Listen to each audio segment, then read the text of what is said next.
Bonjour, bienvenue. Aujourd'hui, je vais vous parler de l'action en justice. Alors, la justice est un droit.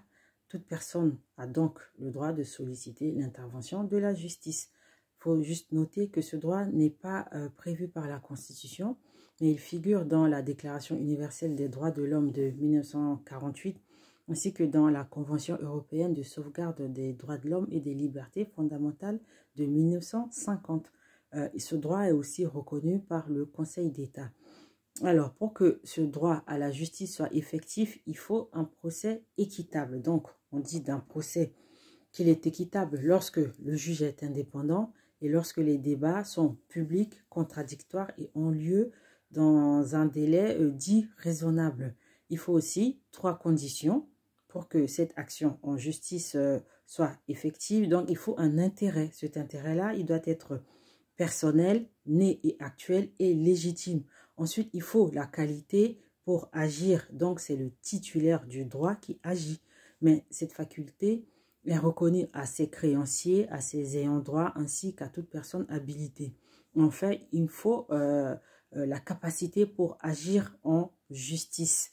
Il faut juste savoir sur ce point que les incapables, au sens juridique du terme, ainsi que les personnes morales, doivent être représentées. Alors, la procédure permettant d'agir en justice revêt 4 caractères. Elle est orale, contrairement à la procédure administrative qui est écrite, mais il faut quand même remarquer que les conclusions, donc, qui sont le document écrit dans lequel les parties présentent leurs arguments, ces conclusions-là, elles doivent quand même être produites devant les juridictions spécialisées telles que le tribunal du commerce ou le conseil de prud'homme.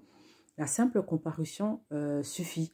Cependant, dans la pratique, les conclusions doivent quand même être produites. Ensuite, la procédure, elle est publique, c'est-à-dire que toute personne a accès à la salle, sauf des exceptions liées par exemple à la protection de la vie privée, concernant par exemple une procédure de divorce. Mais il peut arriver que la juridiction statue sans le public. C'est le cas par exemple lorsqu'il y a un risque d'incident pouvant nuire à la sérénité des débats. Donc, dans ce cas-là, le juge il peut décider de statuer sans le public. Et en procédure pénale, on parle de huis clos dans ce cas précis.